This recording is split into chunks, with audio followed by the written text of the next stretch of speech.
This conference will now be recorded. In yesterday's session, we were trying to, create one application. We're trying to deploy that as a container.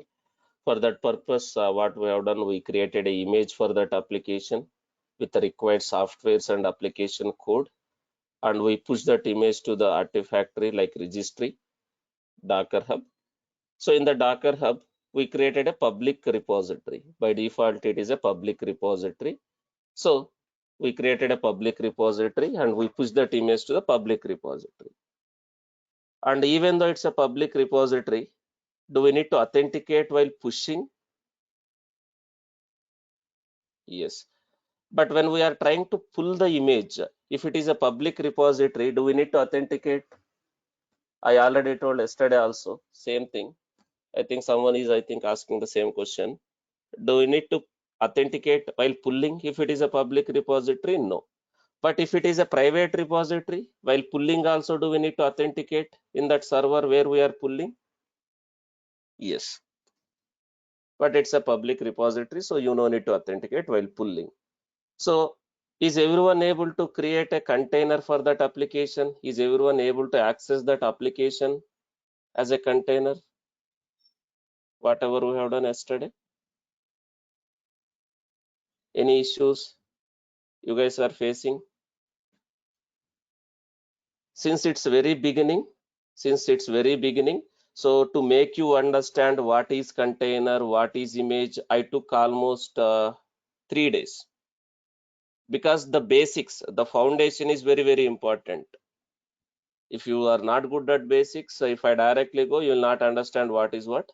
So I took 3 days to make you understand what is containerized deployment, why containers, and what is image, how to deploy. So we just took one application. That application we built and deployed as a container. Now similarly, let it be any other application. That can be a Java based application, that can be a Node.js application or Python application. Can I run that application also as a container if required by creating an image for that application?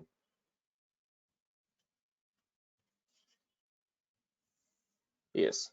So I think you already deployed this Node.js application also as a container, right? Sorry, in the server, this Node.js app MSS, I think, right? If required, can I build and deploy this application also as a container? Can I build a Docker image for this application? And can I deploy this application also as a container if required? Yes.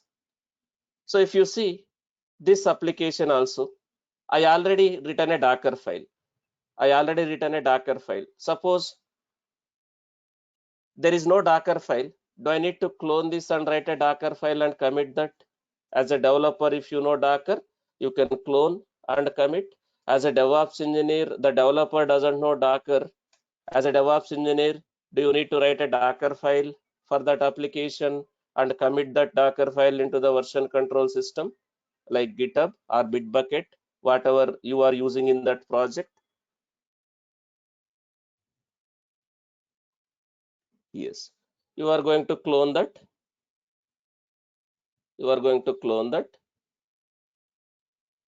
Up that application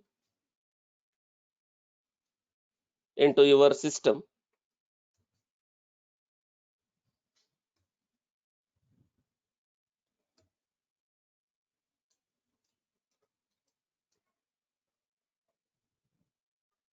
like this. If you are using any IDE, you will clone like this and you will write a Docker file as per the given requirement.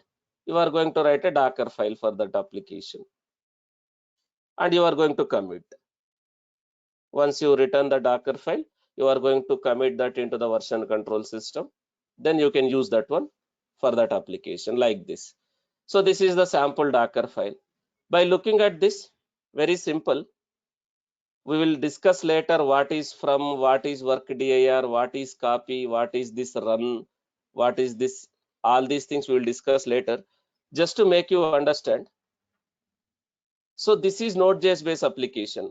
So what is the base image I am using? This from indicates base image, as I already told.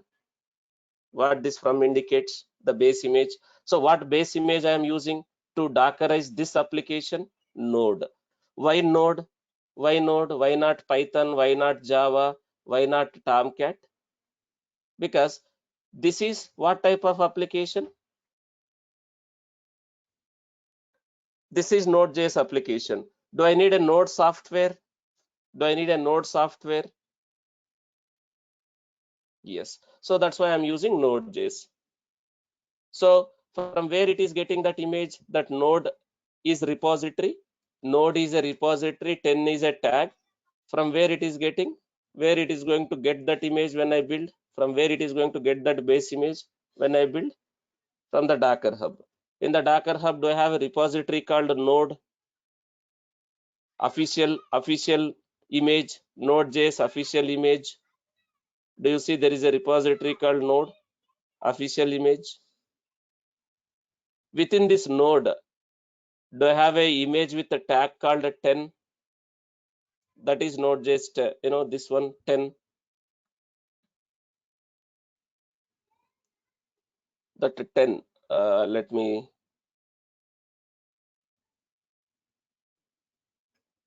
like this 10, somewhere it is there. I need to go to the last page, maybe not last page. This is 0.00 something is there. Let me come back some location.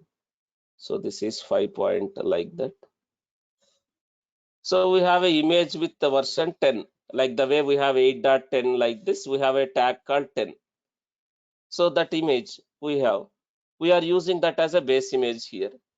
Then copy. Since it's a Node.js project, it is not a kind of a compilation programmatic language. It's a scripting language. So do we need to compile this Node.js source code the way we are compiling the Java classes into Java C, that compilable? We no need to compile anything. It's a scripting language. So that's why am I copying that Node.js file as is? This copy dot dot indicates, this copy dot dot indicates what is the meaning of this copy. First dot, second dot. First dot is your build context, from where you are building the image, right? So which means whatever files you have in the current directory, that current directory is basically your build context, from where you are building. So whatever is part of your build context, all the files will be copied to the current working directory of image, which means is all these files, this app.js files, this folder, scripts folder, image folder, and all its files will be copied into the image because of that copy dot dot. All the files from build context to the current working directory of image, it will be copied. So what is this npm install? You might have already done this when you are manually doing also. It is like a maven install. Is this npm install is going to download the maven dependencies, the npm dependencies, whatever has been defined in this package.json, whatever has been defined in this package.json, this npm dependencies like express.js, this js, all these npm dependencies will be downloaded. While creating an image itself, this will execute, this run command will execute while creating an image itself. So I have a node.js software, I have an application code, and it is downloading that npm dependencies to the image. With this, if I create a image, does that image will have node.js software plus my application code and that node.js dependencies, whatever has been defined in the package.json? Does that image has everything? Yes. Then this instruction we will discuss again in detail later. Whatever instruction we have given next to this cmd, this command will be executed while starting the container. So the moment I start the container, I need to run my application, that node.js application. So did you guys manually executed this one when you run your node.js app? Maybe node app.js, or maybe you have executed npm some command, npm start. Instead of node app.js, you might have executed npm start. You might have executed npm start. That npm start also internally what it does? That npm start also internally does same thing. Because in the package.json, somewhere it might have been referred that this one main app.js. So which means if you execute npm start, in the background, is it going to start this JS file? Is it going to run that JS file? You see this one start, npm start, this one npm start node app.js. So even though you execute npm start, in the background, what it is going to be executed? This is your npm start command. So internally it is what it is going to execute. Again same node app.js. So I can give like this also, node app.js, or I can say npm start also, that doesn't matter. Now this command will be executed while starting the container, which means the moment I start the container, inside the container, does my node.js process will be up and running because of this command. Because of this command, is my node.js application, that node.js process will be up and running. Yes. So in detail, we will discuss what is this CMD, what is this expose, what is this run in a separate class, Docker file. For now, just to understand this one, I have explained, but in detail, we will cover in a separate session. Now, this is my Docker file. Let's say in any server, can I build that application? Maybe this is my build server. This is my build server, like a Jenkins server. Can I clone that project to that server and build the image for that application?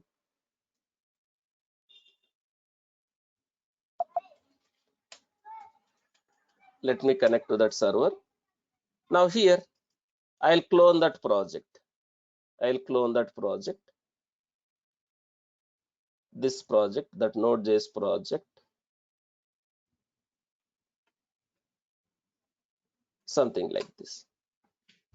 Now let me go inside that project, inside that Node.js project. Let me go inside that Node.js project. Now I have a Docker file and also application code. I no need to compile anything because it's a scripting language. Can I directly build like this, Docker build? Because you no need to compile anything, I can directly build like this. Because it's a scripting language, I no need to compile. I am copying that source code as is to the image. Now, can I give something like this? Some repository. Because this is different application. This is different application. Can I give something like this repository name and a tag? Then dot. What dot represents?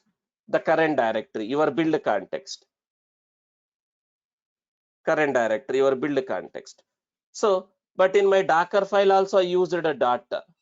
In my Docker file is also I used my dot, which means is it going to copy all the files which is part of your build context to the image? All the files, whatever is part of your build context, all the files. Like is it going to copy this app.js, images folder, package.json, scripts, everything? Yes. So let me do this. It is pulling this base image now. First it is pulling that base image. From where it is pulling that base image? From Docker Hub. So what I am getting from that base image? What I will be getting from that base image? Will I get Node.js software, some kernel libraries, Node.js software with some kernel libraries to interact with kernel, host machine kernel? Yes. On top of that Node.js base image, did I copied my application code? Did I download? Am I downloading that Node.js dependencies by executing npm install? Because we copied package.json also. We copied package.json also inside that. Now, this is just a warning. This is just a warning. Let's ignore this one. Now, is my image is successfully built and is my image is created successfully now? Yes. Now this image, this Node.js image, what I will be having in this Node.js image? The image which I created, Will I have my Node.js application code along with the Node.js softwares and its Node.js dependencies? Wherever I create a container out of this image, wherever I create a container out of that image, does my Node.js application, does my Node.js process will be up and running in the container? Yes. Now let me push this. I will push this to the repository. So yesterday I already authenticated with this registry. Same registry yesterday I already authenticated. So it may not ask you to authenticate again. It may not ask you to authenticate again because same registry, right? So it may not ask you to authenticate. So it will push. Now image is pushed. Now can I see this image in the registry, my own registry? Within my registry, this is node app MSS. That is my repository, node app MSS. So this is my registry, this is the repository. In node app MSS, can I see this one? Few seconds ago,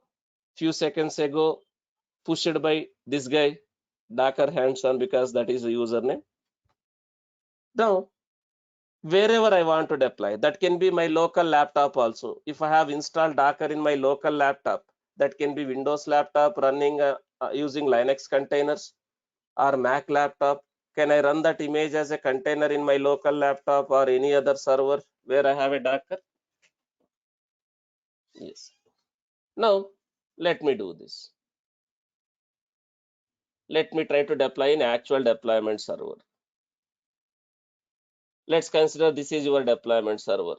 In this server, can I create a container out of that image?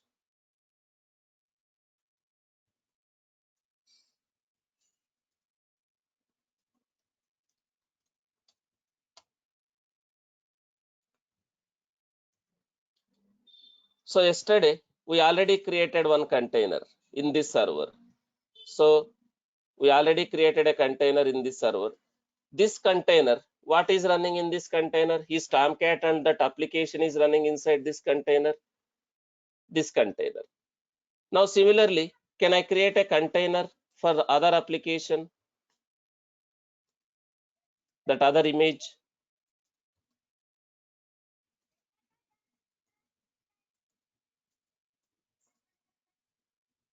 Now let me explain what is this options now. -D, as I already told, what is this -D stands for? -D stands for detached mode. Detached mode. If I don't use this -D, interactive mode, the container process will start in a interactive mode. If it is started in a interactive mode, if I don't use this -D, the container, the process will start in a interactive mode. Guys, in simple, container is nothing but what? Inside the container, do we have some process which will run? So the process will be started in an interactive mode. If it is started in an interactive mode, if I press Ctrl C in this terminal, or if I close the terminal, what will happen? Does that process which is running in the container will be stopped? Does the container will be stopped? Yes. So if the container is stopped, the process is stopped, container is stopped. In that case again, does your application will be running? Does application will be accessible? No. So that's why I don't want to run in an interactive mode. So that's why what I am saying, -D. What is this -D stands for? Detached background mode. If it is running in a, if it is created and started in a background mode, detached mode, if I close this terminal also, does that process, does that container will be keep on running in that server? Yes, that is -D. What is this hyphen name? What is this hyphen name? As I already told yesterday, name of the container. Name of the container. Container name. Can I give any name like ABC, XYZ also if required? Yes. But give a meaningful names. Give a meaningful names. Now, if I don't use this one also, then who will give the names for the containers? You will get a name, but who will give names for the containers? The Docker daemon. The Docker daemon will assign some names, some fancy names, some random names, some fancy names, some random names will be given by Docker. And again, can I have a multiple containers with same container name, guys? In that server, can I have a multiple containers with same container name? Is it allowed? Can I have a multiple containers with same container name? Container names cannot be same. Container name cannot be same. Suppose I already have a container with this name. Can I create a one more container with this name now? Like this? No, it will not allow. It will not allow. You will get a message saying that container with this name already exists. Container with this name already exists. So you cannot have a same container. I mean to say multiple containers with same name. Now, what is this -p? Why do we need this -p? Here two sections are there: host port and container port. Now, why this is required? Let me tell you. When we are creating a container, right? This is my Docker server. Let's say this is my Docker server. This is my virtual machine or physical machine. I have some operating system here. I have some operating system that can be anything. I have some operating system. On top of this operating system, I have a Docker. I have a Docker. Now, when I create a container, what is going to happen? Let me tell you. This is my container. Each container will have its own IP address also. Each container will get IP. It will have, each container will have, or each container will have one IP address.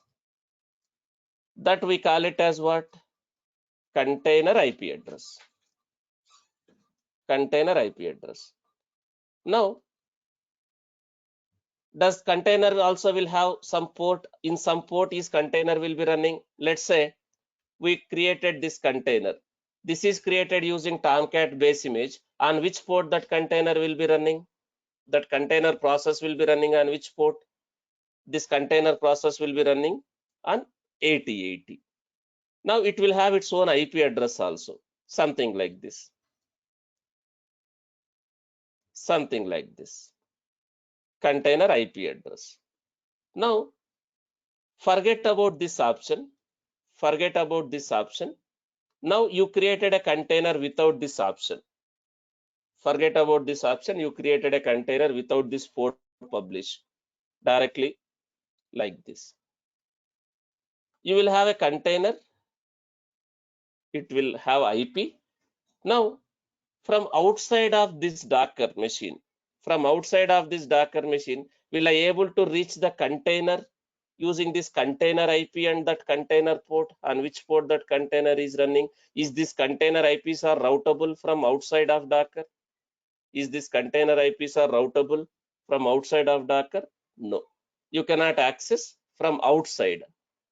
But within the Docker, let's consider other application. One more application is running as a container within this machine. Does this container IPs are routable? Which means, does this application will be able to access this application using that container IP and port?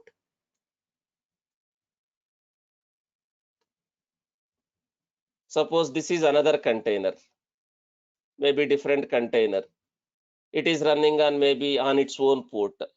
This can be again another Tomcat application, another Java based application, Does this application can talk to this application using container IP and port and respective app context or API context? Will it able to talk if any application is running here? This can talk to this one, but from outside, will I able to use that container IP and port? No. You have a server. Does this server also have an IP address? Like if it is in a public subnet, it will have public IP address also. If it is in private subnet, it will have only private address. Now, let's consider as of now, if it is only private server, again, the guy who is accessing should be in the same network. The guy from outside you are accessing, right? The guy also should be in same network if it is private subnet. But if it is public subnet from internet, they can use public IP like this. The server public IP. The server public IP from the internet, from the different networks. Guys, I no need to explain all these things. These are already explained in what? In what classes we have already discussed what is public IP, what is private IP, what is public subnet, what is private subnet. We already discussed in AWS session. In AWS sessions, we already discussed. Now, this is that server public IP, let's say. And this is that server private IP where my container is running. This is private IP. Now, these private IPs are reachable from internet? No. Private IPs are not reachable in internet.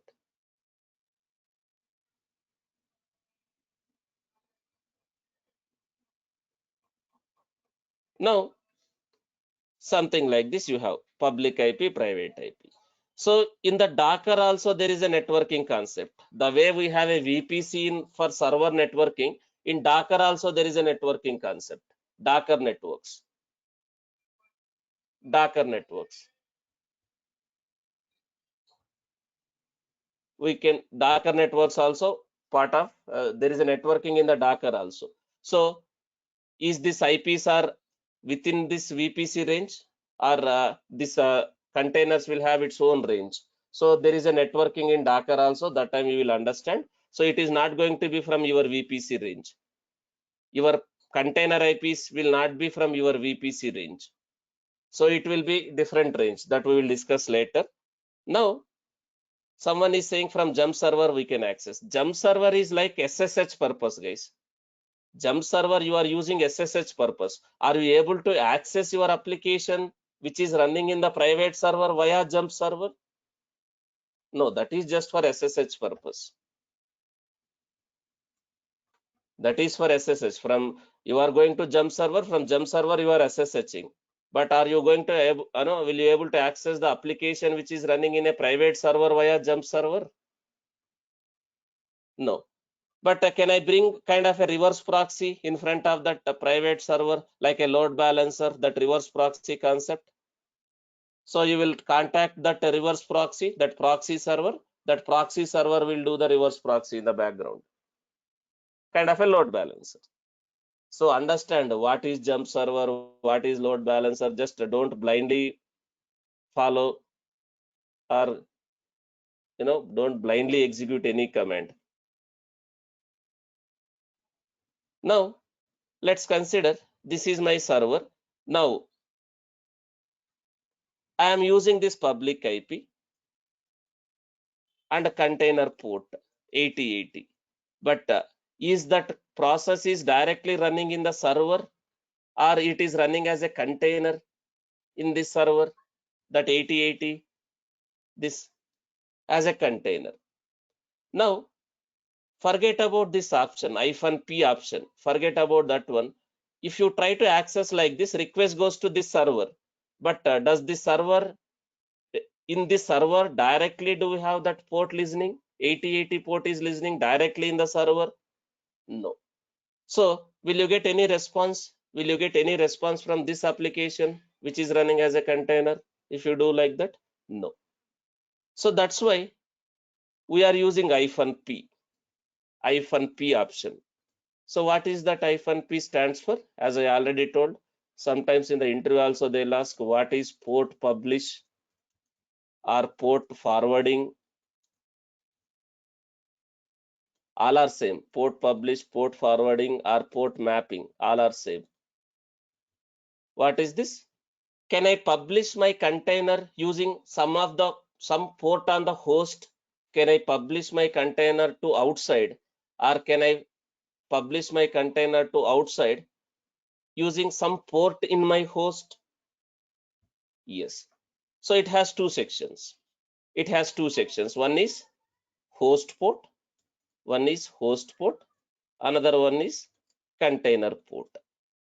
Now host port, any port which is available in the host, it no need to be 8080. It no need to be 8080. Can I publish something like this 7070 with 8080? So this is my container port. Can I publish that on host port 7070? If it is published on 7070, do I need to use that 7070 here? 7070 request goes to host. In the host, is this port is mapped with this container? If I use like this, that is mapped with container. So the Docker, will it route that traffic? Will it forward that request to the container on 8080 on whatever container you mapped? Request goes to port 7070. If you do like this, request goes to this server on 7070.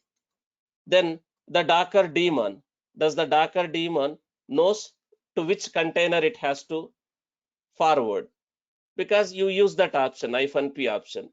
So this way, can I expose or can I publish my containers outside of Docker using this port mapping, port publish? Yes. Now, can I have another container on container port 8080? Can I have another container on container port 8080? Container port. Yes. But for this container, can I again use same host port? For this container also, can I again use same host port? Will it work? Something like this. For this one also I used the same host port. For other container also I used same host port. Will it allow? No. So your host port should be unique. For this container, can I use maybe 8080 if this is not already used by any process in the host, any process in the server? This is host port, your server port. If this is not used by any other process in the server, can I use this host port for this container? Yes. In that case, if I want to access this application, can I use that server IP? Can I use that server IP under that 8080 port? Server IP 8080 port. So request goes to this server on 8080. Does Docker knows to which container it has to forward the request? So the request will be forwarded to this container. So which means, can I have a multiple containers on same container port? Which means, can I run multiple applications like Tomcat applications, Jenkins, multiple applications on same container port? Yes. But what should be unique for the containers which is running in that Docker machine? What should be unique? One is container name, and what should be the other one which should be unique? The host port. The host port. So container name and host port should be unique. So are you guys clear why I used this option yesterday?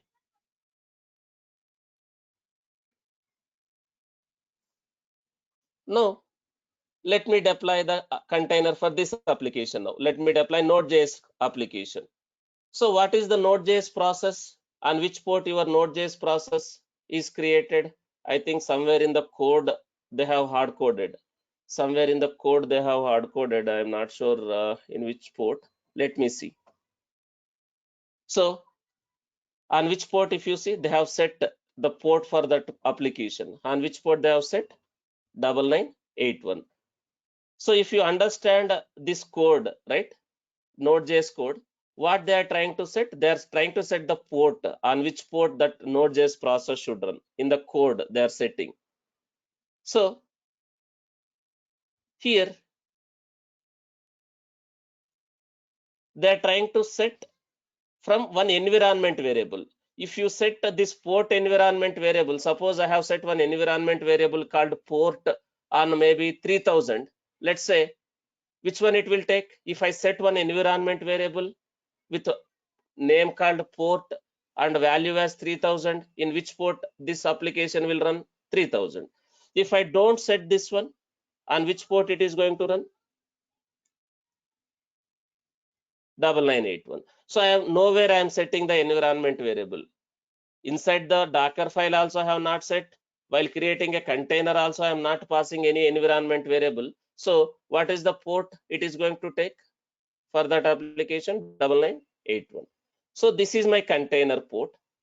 While creating a container, this is my container port.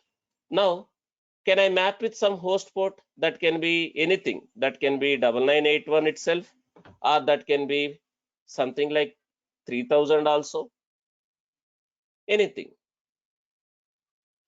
But already one container is running on this port. Can I use this port again, host port?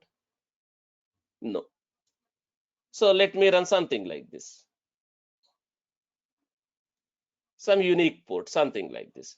Now let me create a container. -p. I am saying something like this, 3000. With which port I need to map? 9981. Now the image name. The image name. Guys, please be on mute. Don't make background noise. The image name Docker hands-on. Docker hands-on is registry. Within that, what is my repository? Node app mss. And what is the tag? :1. Now let me show you. I am not using tag. I am not using tag. What is the default tag it will consider? :latest. Is that image is part of my registry? Is that image is part of that registry, that repository? :latest? No. Now you see what is happening. It is saying this is not there locally because I have not mentioned the tag. It has said this is not there locally. Why I am getting this error? Error response from daemon. Manifest for this is not found. Unknown manifest. Manifest unknown or unknown manifest. What does it mean? There is no tag called latest in the registry. In that repository. In that repository, there is no image with the tag called latest. So that's why it is not able to pull that image. Now, if you see,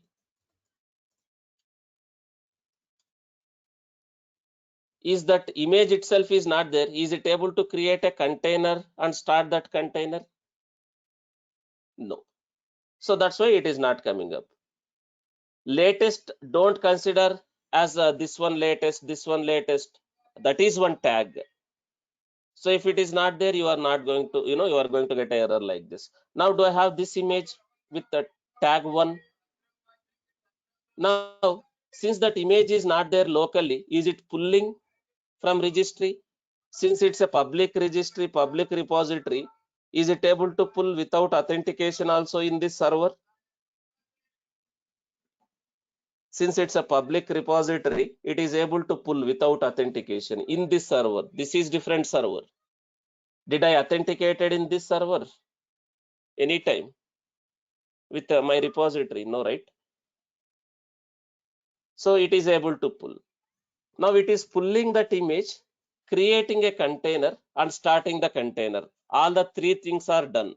This run command is pulling the image because that image is not there, and it is creating a container and starting the container also, which means the process which is supposed to start in the container.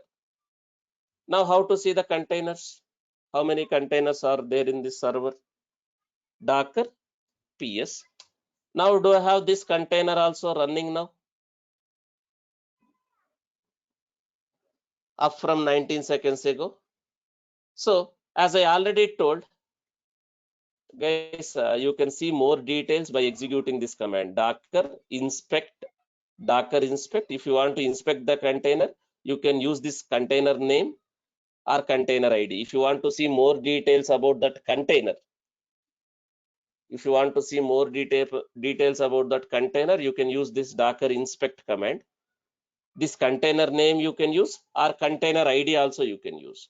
But again, who is assigning IDs for images or containers for any Docker resource?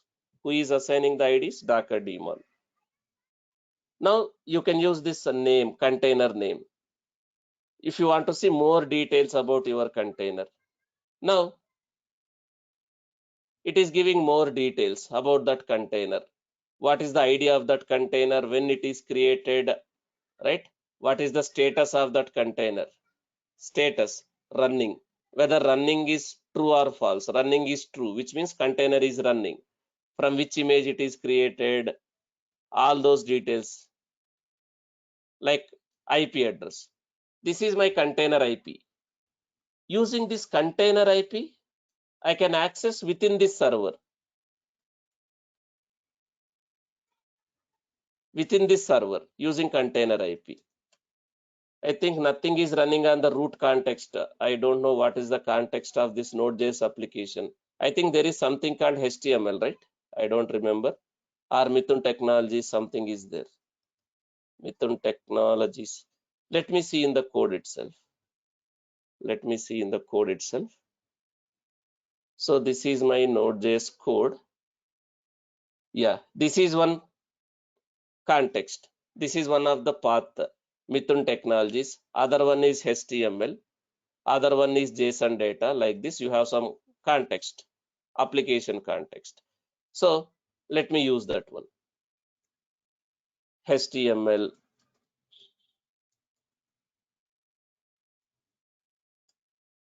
So HTML, I'm getting that response, welcome. Let's say this JSON data. Do you see, am I able to access that application which is running as a container using that container IP? But is this container IP is routable from outside of this Docker host, from different system? That can be from your laptop or from this system, other system, from other server in the same network also, same VPC also, you have another server. From that server also, will you be able to access using that container IP? Let's say this is one of the server, other server in same VPC, same network. But here, will I able to access using that container IP? There is no router, right? You can't access from other systems. To access from other systems or outside of the Docker, for that purpose, what we have done while creating a container, did I done the port mapping, that port forwarding? Yes. Now, can I use, instead of using this container IP, can I use that server IP, that host IP? In simple words, can I use that host IP and that host port? Host IP is nothing but your server IP. And host IP and host port, can I use if I have done the mapping? Yes. Now, I mapped with which port for this application, for this Node.js application? What port I mapped? 3000, 3000 with the 9981. So, can I use something like this? 3000, this no host IP and host port, like this. And again, on the root context, we are not having anything. And one more concept here, AWS concept. Do I need to open this firewall, this 3000 port? AWS security group. That is nothing to do with the Docker. That is nothing to do with the Docker. You need to open the firewall in this AWS security group. That inbound rules. Which port? Do I need to open the container port or host port? Do I need to open the container port or host port? Host port. So 3000.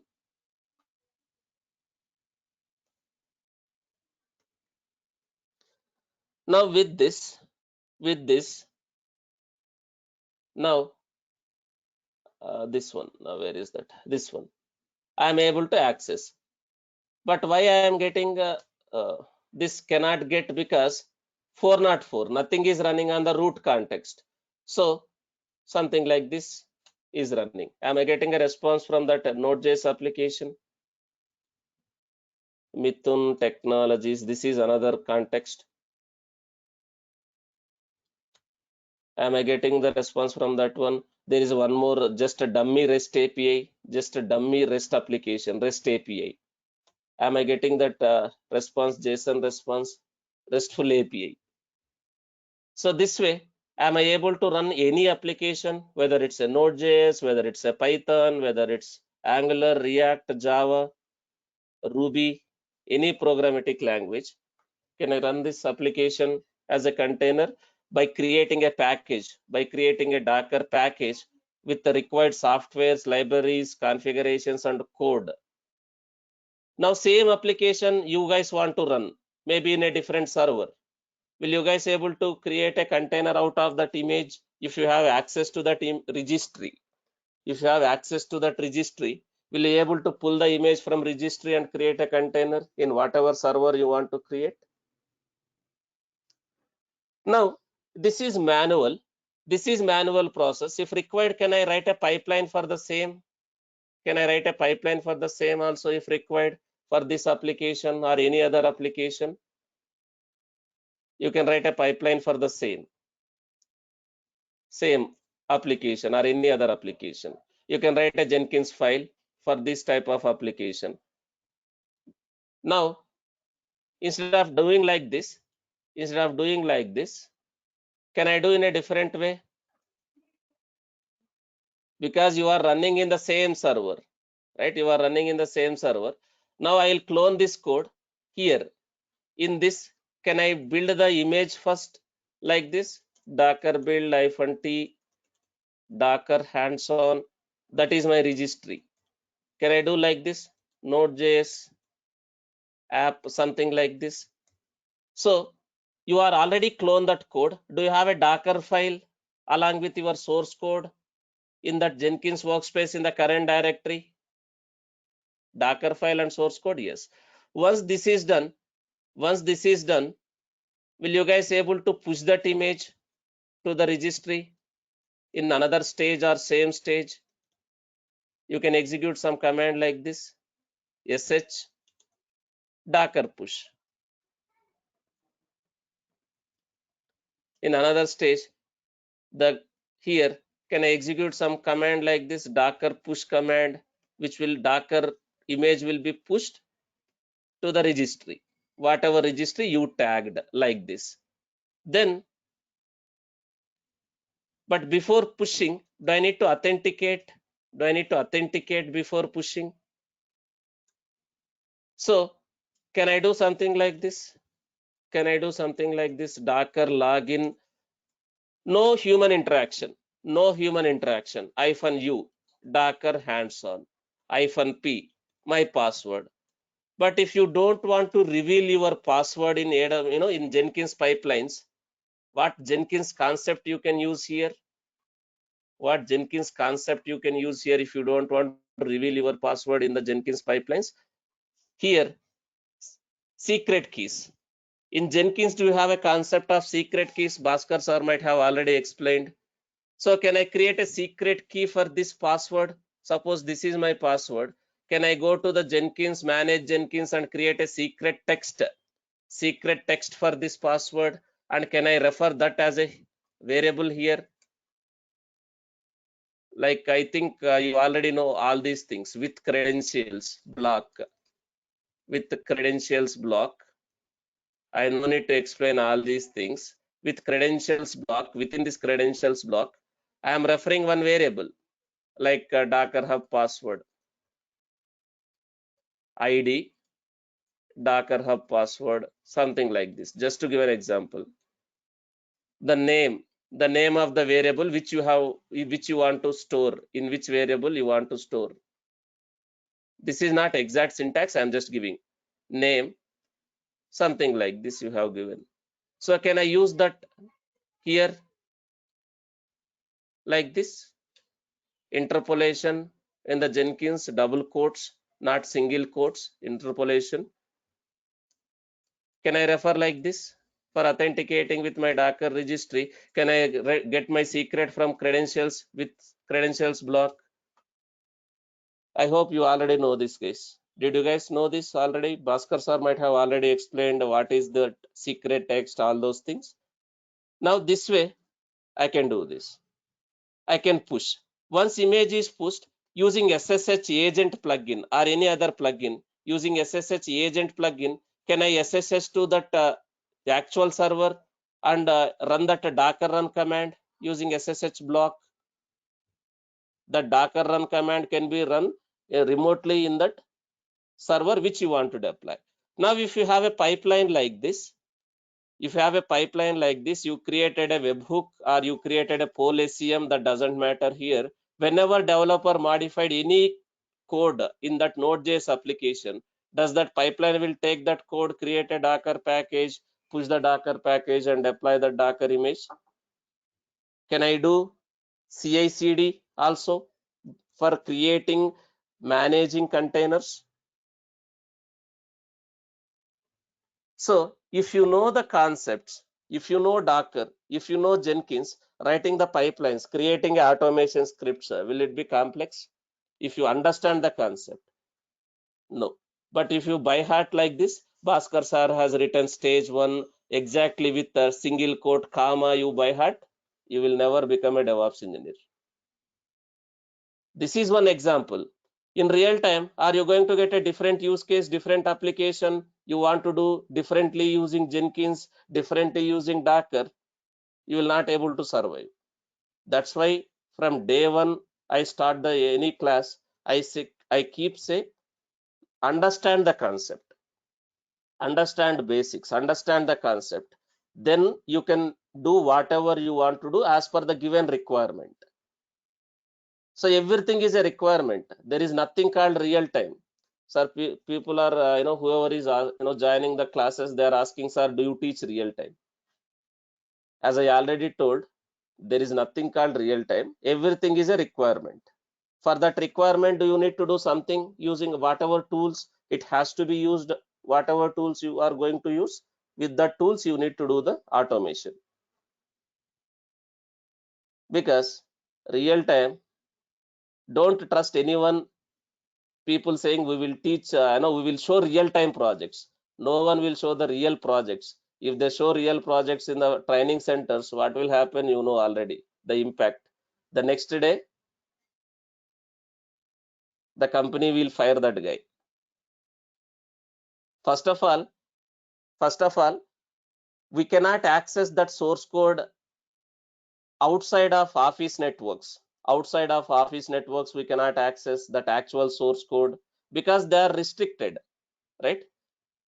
So if I try to connect to VPN from my office laptop, if I give the trainings from my office laptop, they can track what is happening from that laptop. So next day, they will give a kind of a notice. Not only this one, guys, don't copy single line of source code from actual projects to public GitHub repositories. Don't copy single line of code also, single shell script. That can be a single shell script, that can be a YML file, that can be a Java file. Don't copy any file from Office source code repository to the public repositories like GitHub. I'll tell you the reason. Every quarter or every month, every company will scan the public repositories. Every company will scan the public repositories. They will scan. They will scan with some keywords, some search, some text, keywords they will search.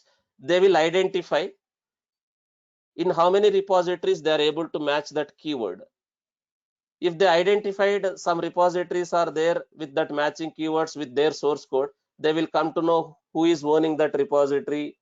If it is, if that guy is again within their organization, they will first ask, why did you commit or why did you push your Jenkins file or Docker file? That can be Java file, that can be shell script or any YML also. They'll ask, why did you commit it?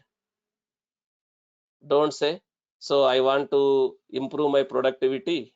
From office, I can access. From my home, I cannot access. So I thought of committing that source code to public repository so that I can go to home and work on that code. Don't say like that. They will not at all accept. So they will, if it is not more severe, they will give some kind of a warning and they will leave that. But if you copied complete code, critical code, there is no excuses, guys. They will fire immediately. That happened in my project also. One of the new guy joined 3 years back. One of the new employee joined to the project, but he has not done intentionally. So he was not having access to the systems. So he thought of copying that code to the public GitHub. He created a GitHub repository in the public and he committed that code. Immediately they identified with that guy excuses. They were not satisfied. The security team, that audit team, not satisfied with that excuses whatever has given by that guy. So he lost the job. I am just giving, might be Bhaskar sir also might have already explained, because these things you might also do, because you are not able to understand your code, your requirement, you are not able to understand. What you will do, maybe let's commit this code, or let send this code to the mail. Let me show to my friend. My friend is very good in DevOps. My friend is very good in development. Let me show this code to my friend. Let my friend will help.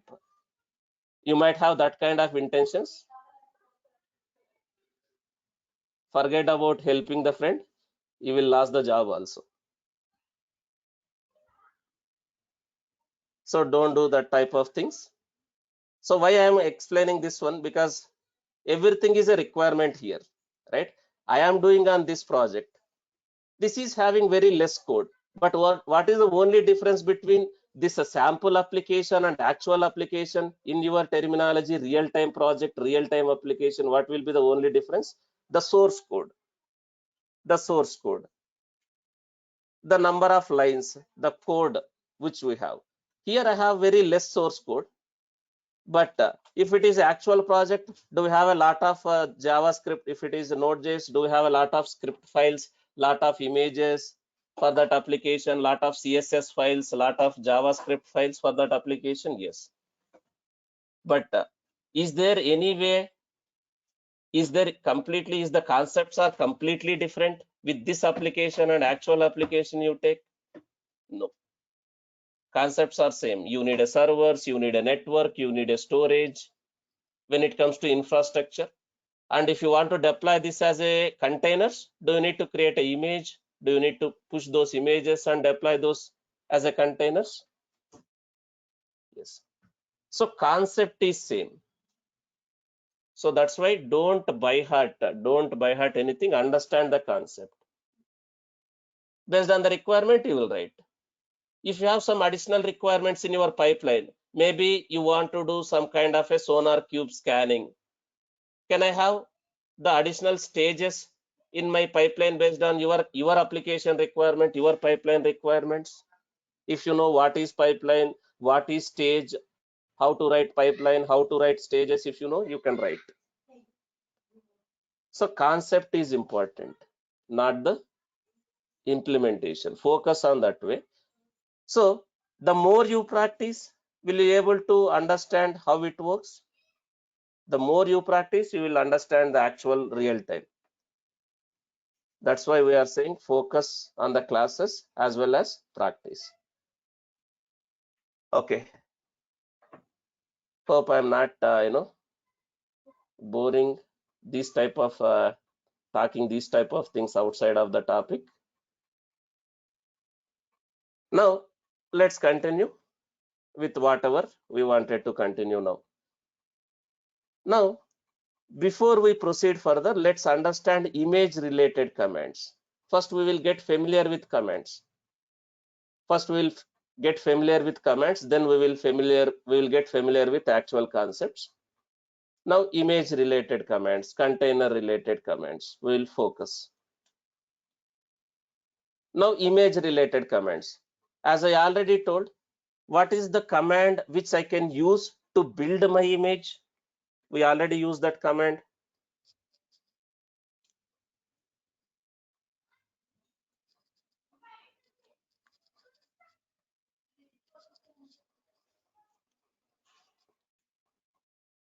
Docker build -t this image tag. Here, what is this? Your build context. This is the command. Now, if I want to build image, this is how I can build. Now, this image tag, in the image tag or image itself, it should be like this. It will have three things. What is that? What should be part of that image tag? First one is registry. The second one is repository. Then tag, tag. Now, as of now, I am doing like this. This image tag I am giving like this, Docker hands-on slash some application. Let's say this application. For this application, maven-web- application, like this I have given. In the build context, as I already told, I can give the directory path from which directory you want to build. Whatever files you are trying to copy to the image, with the help of Docker file, you are trying to copy some files to the image.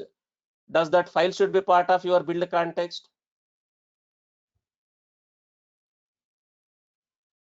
Yes. If that file is not part of your build context and you are copying, will you get a message saying that no such file or directory? You are trying to copy some file from while creating an image to the image, and that file is not part of your build context. Will you get a message saying that no such file or directory? Yesterday also I have shown that. It's going to throw error. Now, here I can give build context folder, or can I give dot also, like this? Dot represents current directory, that is your build context. So whatever files which is part of that current folder, does Docker client will send it to the Docker daemon, so that whatever files it is supposed to copy to the image which is defined in Docker file, it will copy. Rest of the files will not copied. So this is how I can create an image. But this is public Docker Hub. Now, instead of public Docker Hub, if I want to use ECR, if I want to use GCR, if I want to use ACR, or if I want to use Nexus or JFrog, can I use this as a Docker registries instead of Docker Hub as a registry? Can I tag with these registries also if required and push? Just to give an example, if it is a Nexus, can I do something like this? My Nexus, suppose Nexus already mapped with some domain, nexus.tcs.com. If you are working for TCS, just to give an example, your Nexus is already mapped with some domain, it's configured with some domain. Can I use like this? Your Nexus domain. If your Nexus is already mapped with the domain, you can use like this. If your Nexus is not mapped with the domain, can I still use IP address? If it is not mapped with the domain, can I still use IP address? That Nexus server IP address like this, and port, whatever, on whatever port you created a Docker registry. Guys, Nexus will run on 8081. Nexus will run on 8081. But when you are creating a Docker registry, it is not going to run on this one. You need to give separate registry, separate port, something like this. This is your Docker registry port. Even though Nexus is running on 8081, this is different. When you are creating a registry in Docker, Nexus registry, Nexus repository in Docker, Docker repository in Nexus. When you create a Docker hosted repository, if you go to Nexus, if you go to create repository, you see an option called Docker hosted, Docker proxy also. If you try to create a Docker hosted repository, first it will ask on which port you want to create that Docker hosted repository. So do I need to mention that port? Whatever port I used while creating a Docker hosted repository, I can use that one here like this. If this is already mapped with some kind of a domain in front of that Nexus, can I use that domain instead of using this IP and port? Yes, I can build like this. If it is ECR, what is the meaning of ECR? What is the meaning of ECR?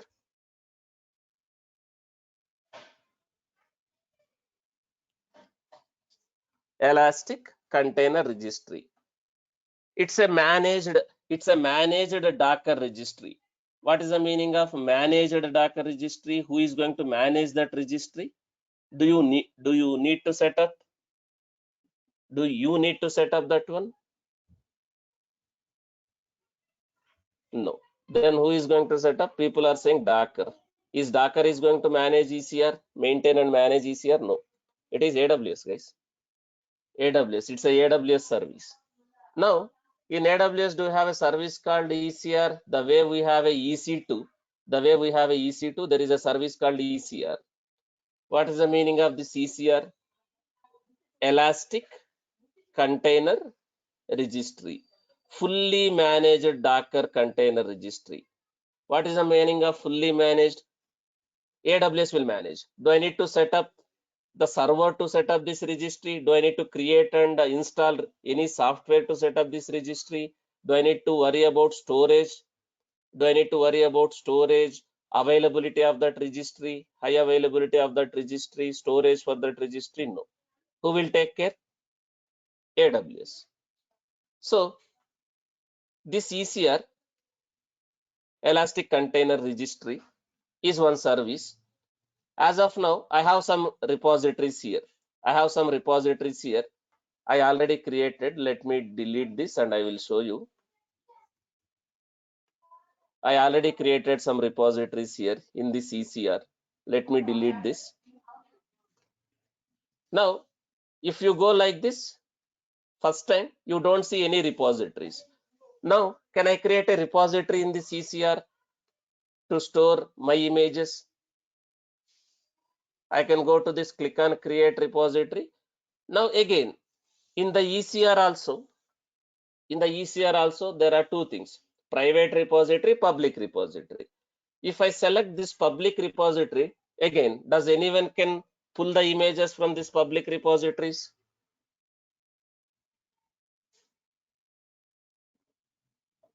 Yes.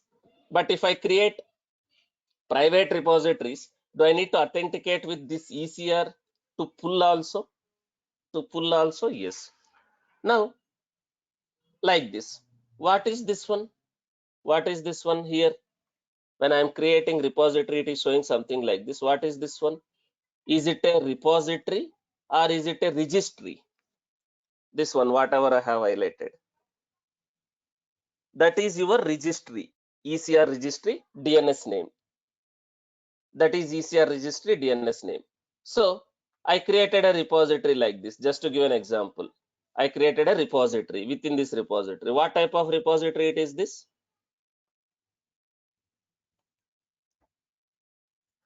What type of repository it is this? Private repository. Now, tag immutability. This is like in your Nexus. It is like in your Nexus, you have that one, right? Allow read apply, disable read apply, like that. So this is tag immutability. Suppose this tag immutability is enabled, which means with same tag, can I override that package with same tag if this is enabled? Suppose I built this image like this with the :1 as a tag, So I tagged to this registry like this. I tag to that registry like this, that repository. I built like this. I have pushed that image. With same tag, can I push one more time? If that is enabled, this tag immutability is enabled.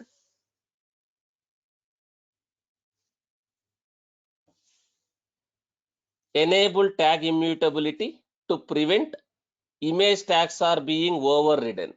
If it is enabled, can I override the same image one more time? Can I push the same image one more time? If this is enabled, no.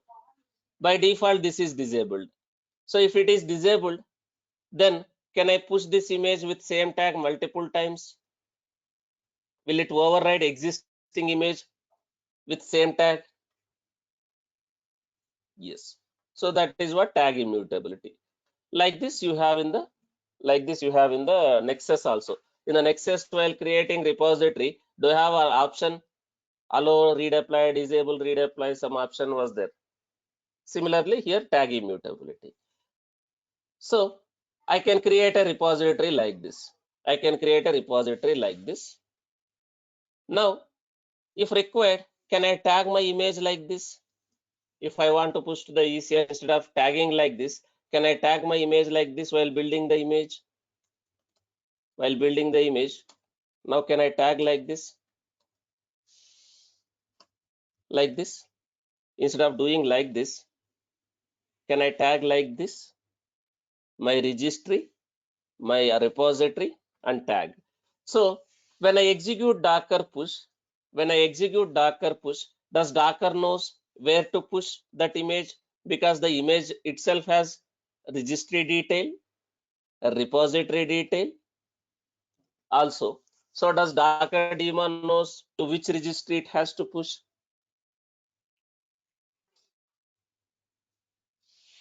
So whether you are using ECR, whether you are using GCR, whether you are using ACR or Nexus or JFrog or Docker itself, Docker Enterprise software will give one software. The Docker Enterprise Edition will give one more software called DTR. What is DTR? Docker Trusted Registry. This is also one registry, but it is enterprise software.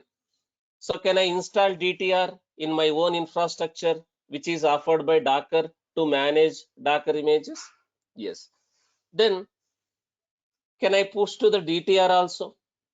This is one software, enterprise software given by Docker to manage Docker images. So whether you are using DTR, whether you are using ECR, GCR, Nexus, JFrog, does the concept of Docker will change?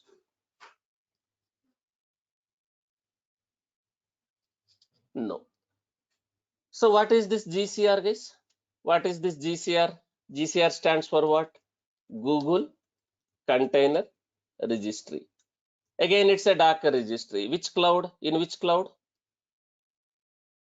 Google Cloud Platform. Google Cloud Platform, GCP. We call it as a GCP, Google Cloud Platform. ACR. ACR. What is the meaning of ACR?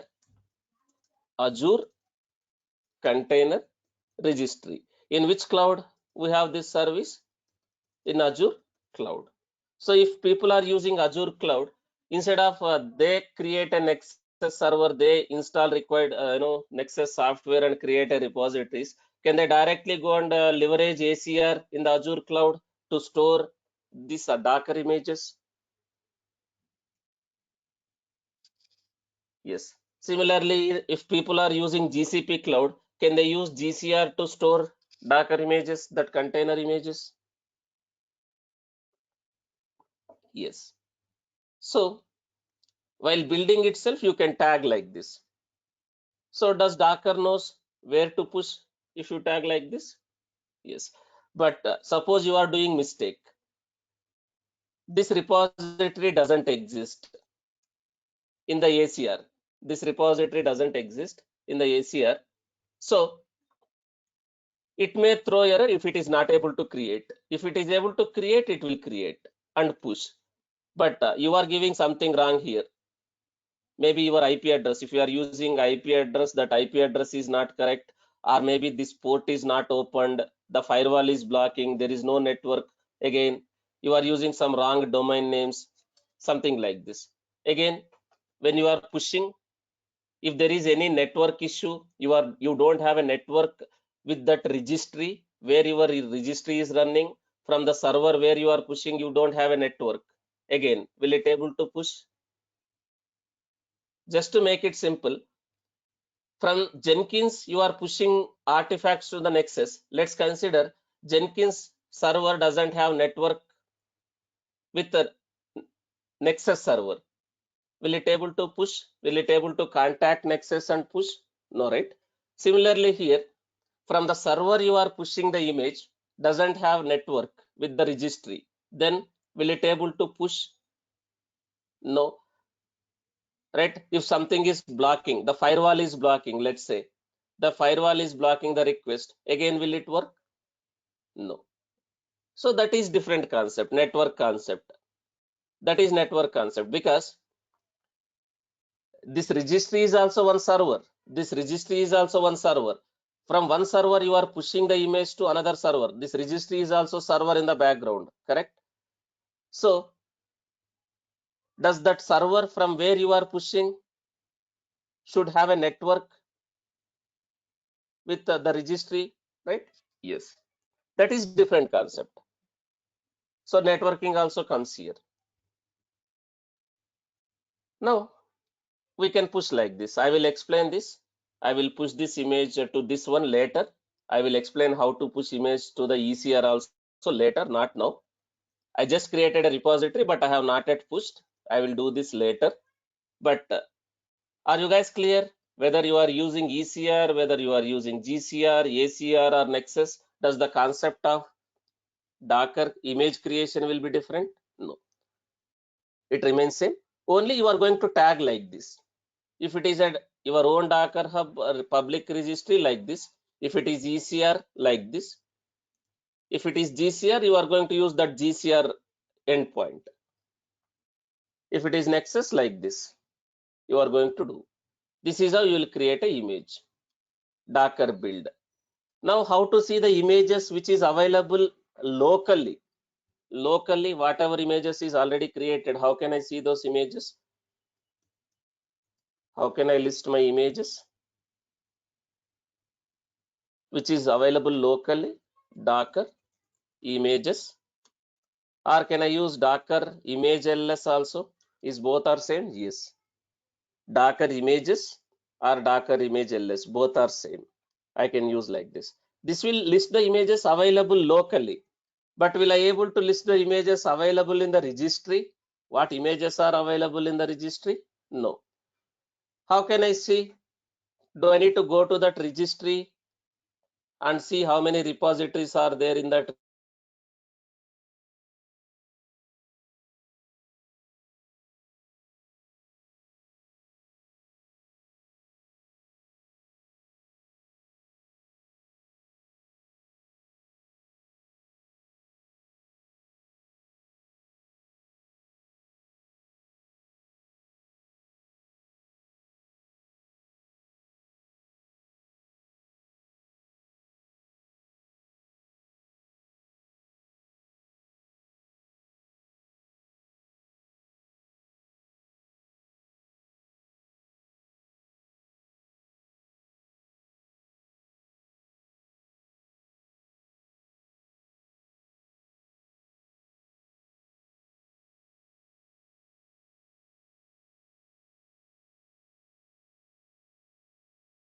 One second, guys.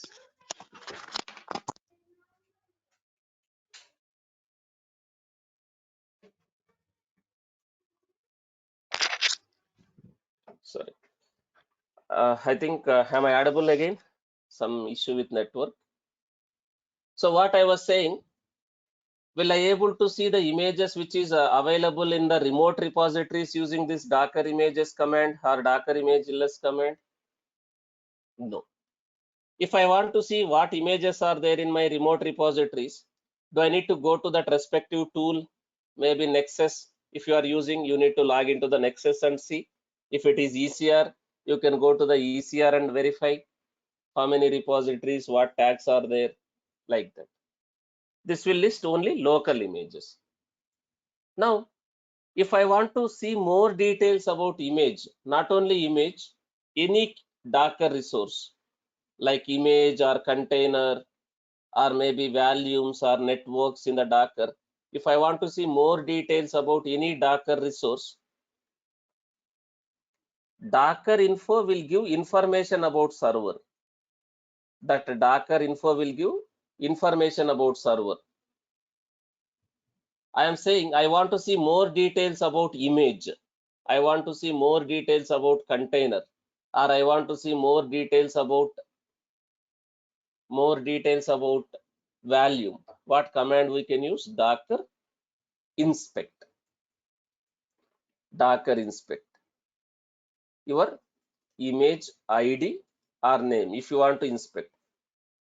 You can do like this also. Docker image inspect or directly inspect. Docker image inspect, that image ID or name, or directly Docker inspect. You can use this way or this way also. So will it give more details? Let me SSH to some server. I want to see how many images are there. These many images are there in this server. If I want to see more details, can I use this Docker inspect, that image name, like this? Your repository details and the tag details also, like this. You can use image inspect also. Docker image inspect, or you can directly use inspect also, like this. It will give more details about that image. Now if I want to use ID also, can I use ID also? Instead of tag, can I use this ID also, like this? Docker images or Docker image ls, both are same. Similarly, Docker inspect or that image inspect, both are same. I can see more details like this. Now if I want to push images, we already discussed how to push image. We already discussed. I no need to explain again how to push image. What command? I want to use Docker push your image ID, not image ID, guys. You need to. You can use image ID also. You can use the tag like this. But if it is a public repository also, do I need to authenticate while pushing? Do I need to authenticate while pushing? Even though it's a public repository, when I execute like this, Docker push, do I need to authenticate? Yes. How to authenticate? Authenticate with the Docker registries. Docker registries.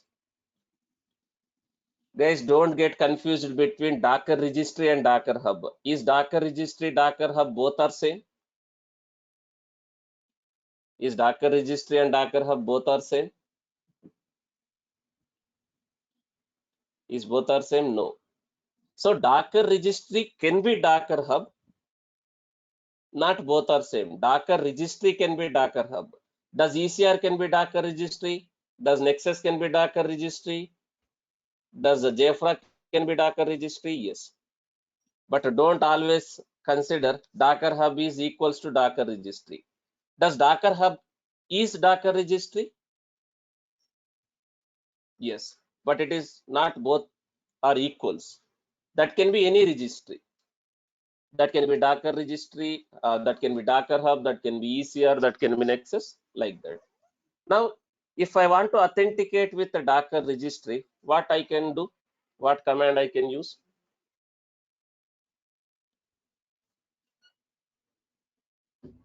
Docker login -u.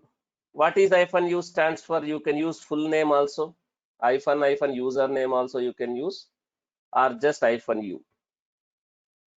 -u username, your username. -p, your password. Then your registry endpoint. Registry endpoint. Endpoint in the sense URL. registry endpoint or URL, both are same, registry URL.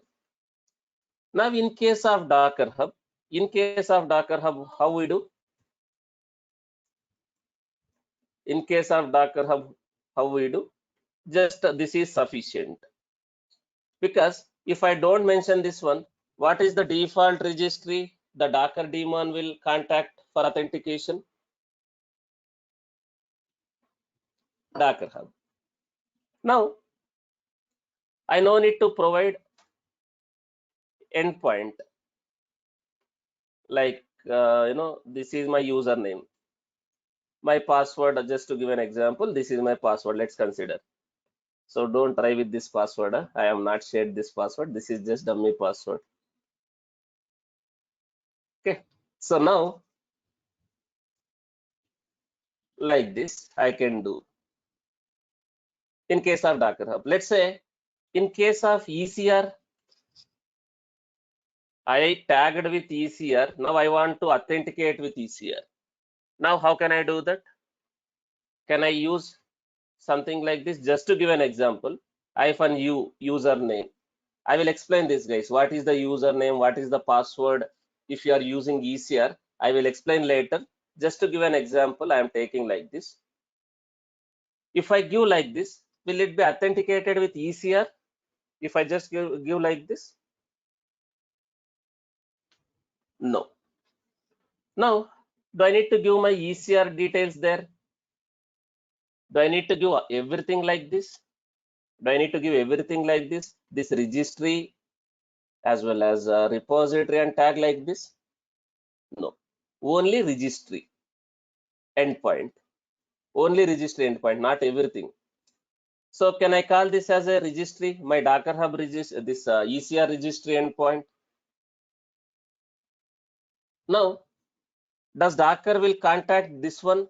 Does the Docker will contact with this server, this ECR, with this username and password? If it is a valid user and password, does this ECR will say, okay, you are a valid user, authentication is successful?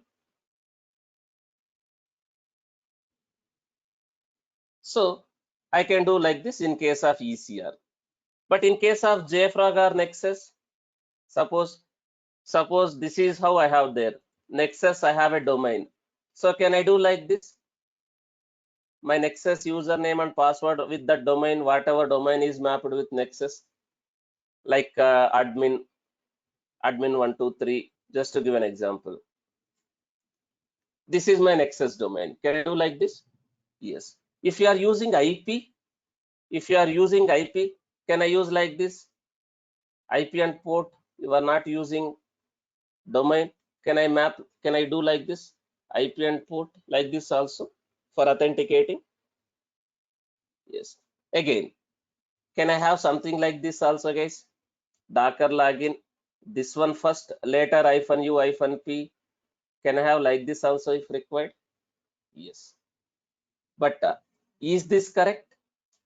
Is this correct? Is this correct? This type of small mistakes also you will do. So you can have like this. Maybe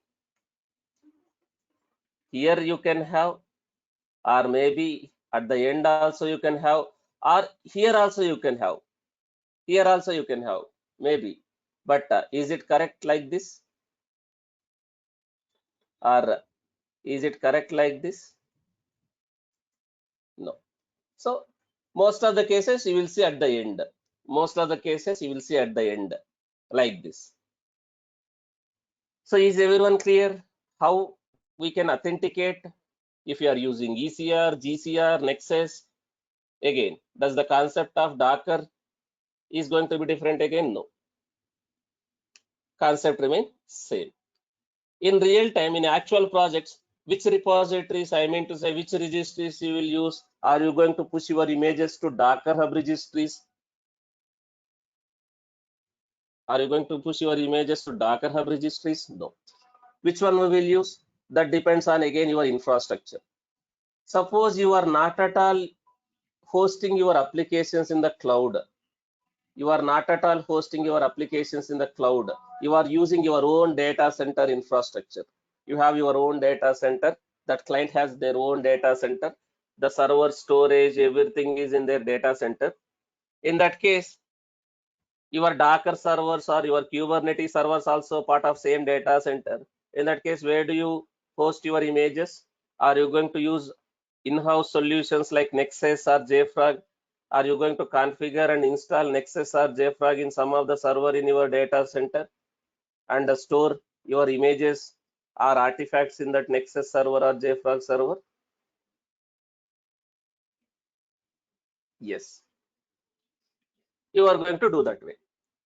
Otherwise, if you are already in cloud, you are using cloud-based infrastructure.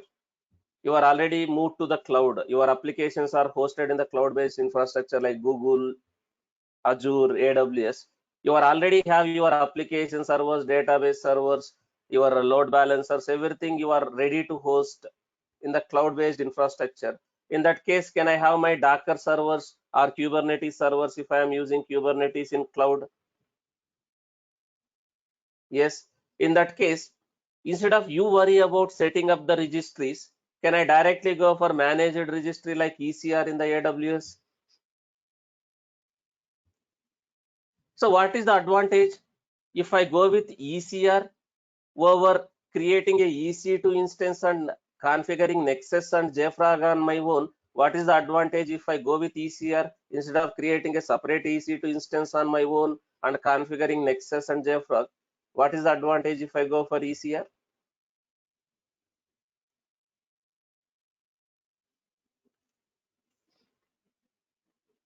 It's completely maintained by AWS. So do I need to worry about high availability of that that registry? If something goes wrong with Nexus server, you are directly using Nexus. Let's say you created a EC2 instance and you configured Nexus. If something goes wrong with that Nexus server, will you be able to push and pull images from that Nexus? No. So if your server is running out of storage, will you be able to store any artifacts into that server, Nexus server? Your server is running out of storage? No. So you need to manage availability for that server. You need to manage storage for that server if you go directly with EC2 and installing Nexus or JFrog. Instead of that, if I go for a managed services, do I need to create any server on my own? Do I need to install any software on my own? Do I need to worry about availability, storage for that registries like ECR? No. Can I just go ahead and create and push the images? Only creating repositories and pushing the images. So who will manage for us in the background? AWS. And also at the same time, do we have authentication in place? Which means whoever has access to that AWS ECR, they only can push and pull. Does anyone can push and pull without having access to that ECR? No. So can I secure my images to the people, only the guys who is working for that project or for that company using private repositories? Yes.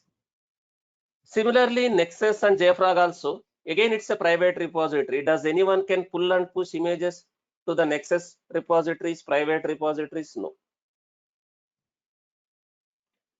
Using network concept, can you limit only if you are in Office network, the servers in Office network are in same network, then only you can push and pull. And also the guys who are onboarded to the Nexus, they can only authenticate and push and pull. So can I achieve security? Who can only push and pull images to the private repositories? Yes. So in real time, are you going to use private repositories like Nexus, JFrog, ECR, GCR, or DTR like that? Yes. Only private repository like this. Okay. Is everyone clear?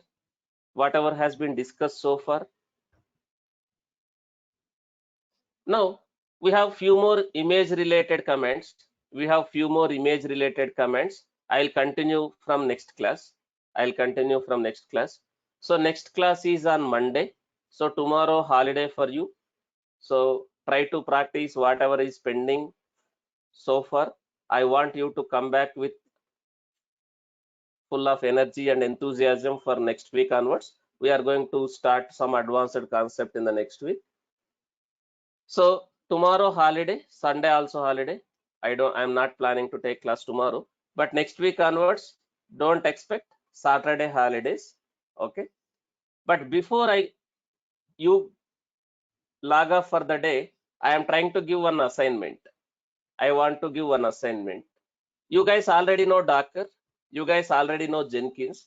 I want you to build and deploy that images containers using Jenkins. Will you guys give a try? Will you guys give a try? I want you to write a pipeline, maybe scripted pipeline or declarative pipeline. Using that, I want you to automate creation of Docker image, pushing the Docker image, and creating a container in the another server, deployment server using pipeline. I want you to do that as a assignment. In fact, that is not an assignment. There is a video also.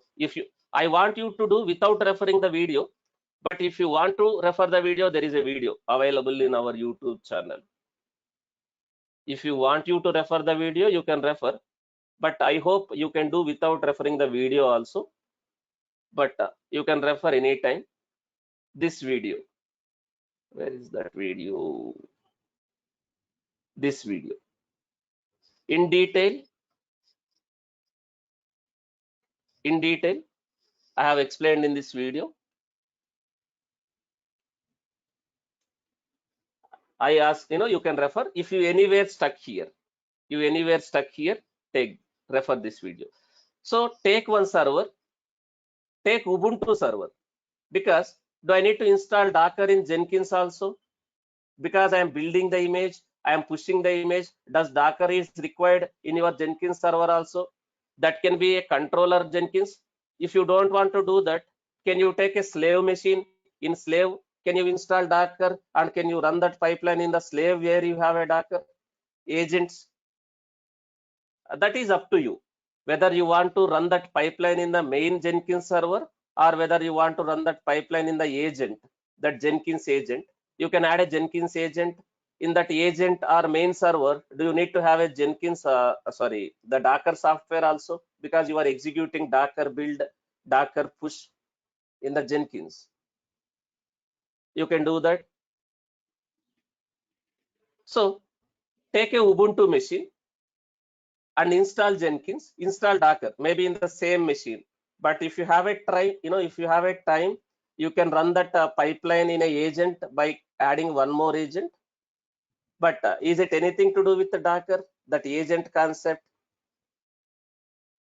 It's nothing to do with the Docker. That is Jenkins concept. You already know what is agent, right? Why do you need agent? Suppose I want to run this pipeline in agent. Do I need to have respective tools in that agents like Docker commands I am executing? In that case, do I need to have a Docker in that agent software, that agent machine? Yes. You are running Maven commands. Do you need to have a Maven software in that agent, agent server in which you are running? Yes. So that you already know. But I don't want to make things complicated for you. If you have a time, you can do that. Otherwise, take only one server, install Jenkins, install Docker in same server. That is your Jenkins server. Create a one more server, install only Docker. That is your deployment server. Using these two servers, I want you to do the pipeline, CI/CD. You can refer this video. Okay. If you stuck anywhere. I want everyone to do this assignment. There is no exception. If you do the assignments only, you will have a confidence. This is what we do, guys, in real time. You have a requirement, you are going to do this one only. There is nothing called real time. You have this type of requirements only. In the interview also, they will ask if you are using Docker and how you are automating the pipelines. In that requirement, if the interviewer are asked if you have already done the assignment, will you guys able to explain?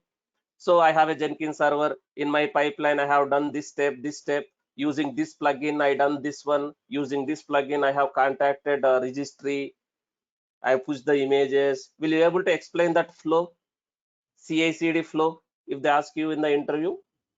If you get same type of requirement, if you are already done the assignments in the actual project, you have a same type of requirement, will you able to implement that requirement without any support, without any help also, you can do that. So that's why practice is very, very important. Not only just attending the sessions. Already half of the people are not at all attending. If they ask any question in the interview, what is Docker, why container, what is image, they cannot answer anything. They'll say, sir, I am not able to get the job. Why do you get the job if you don't attend all the sessions, if you don't know all these concepts? In the interviewers, if they're asking these questions, they'll say, sir, I attended 10 interviews, but I am not able to crack. Will you able to crack if you don't attend, if you don't practice? Half of the people already left that one. They will again come back, sir, I attended 10 interviews, not able to crack the interview. They are asking real-time questions, sir. They'll come to me, sir, they're asking real-time questions. I will ask, so what do you mean by real-time? What question they asked? They will explain, they will say, sir, they have given one use case. They ask me to explain, how do you do? I asked, what is the use case? They'll say same thing, whatever I already told. But people are not doing the assignments. People are not attending the classes. They're directly appearing the interviews, thinking that they can crack. That is wrong assumption. You need to do lot of practice. You need to do lot of assignments. You need to attend each and every session. As I already told, each session is related to other. If you do all these things, you can become an expert. I can challenge. You can compete with even 5 years actual DevOps engineer also. The guy who has actual 5 years DevOps experience, you can compete with that guy if you do all these things in this course. Whatever we have told in the day one. So that's why I'm saying assignments are important. So make sure you are doing the assignments. We are providing references. We are guiding. If you are not able to utilize, I'm not sure how can I help more than this to anyone. If you ask me, I am trying to deliver more than whatever we have committed. We are trying to deliver more than 100%, whatever we have committed. But at the same time, I need you guys also to do the same thing.